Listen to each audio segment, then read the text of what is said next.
Yeah.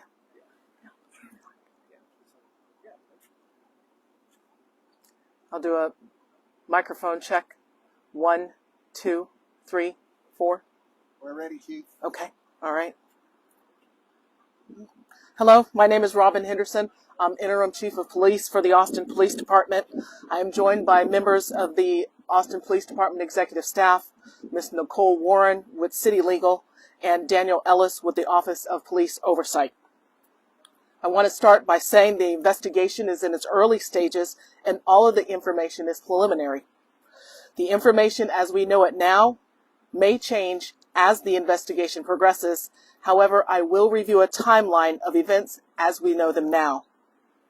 At approximately 1:34 a.m., Austin 911 received a call of a disturbance hotshot in the 12500 block of Tech Ridge Blvd.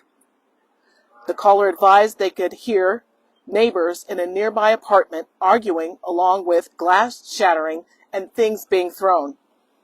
The caller advised it sounded like a disturbance between a male and a female. The caller also stated the disturbance had been going on for approximately 10 minutes. At approximately 1:36 a.m., an additional call was received with the caller saying they could hear yelling, screaming, banging, and calls for help. The caller stated they could hear a female screaming for help and a male yelling. The caller also stated the disturbance moved onto the patio and then back inside the residence. At approximately 1:45 a.m., APD officers arrived on scene. Shortly after arriving on scene, the officers were flagged down by a female who directed officers towards the apartment where the disturbance was taking place.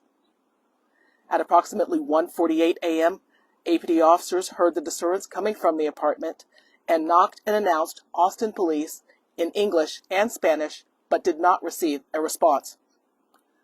Due to the exigency to preserve life and to prevent further harm to any individuals, the officers forced entry through the apartment front door. Upon entry, they located another closed door where officers believed the disturbance was taking place. They forced entry into that door, and upon entry, they observed a male on top of a female actively stabbing her with a knife. To protect the life of the victim, the officer discharged his department-approved firearm, striking the male suspect. At approximately 1:49 a.m., shots fired was announced over the police radio. The female, who had been held down by the male suspect, was removed from the residence where officers began rendering life-saving measures.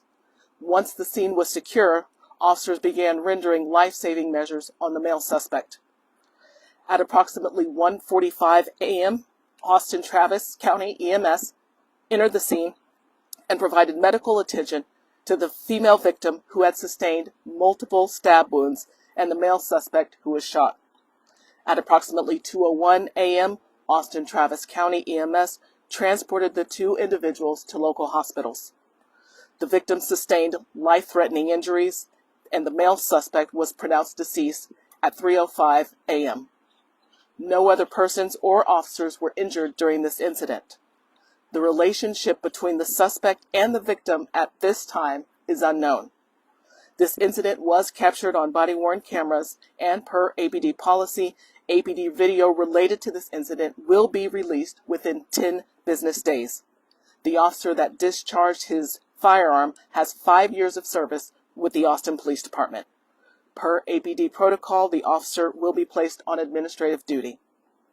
APD will conduct 2 concurrent investigations into the officer-involved shooting, a criminal investigation conducted by the APD Special Investigations Unit in conjunction with the Travis County District Attorney's Office, and an administrative investigation conducted by the APD Internal Affairs Unit with oversight from the Office of Police Oversight.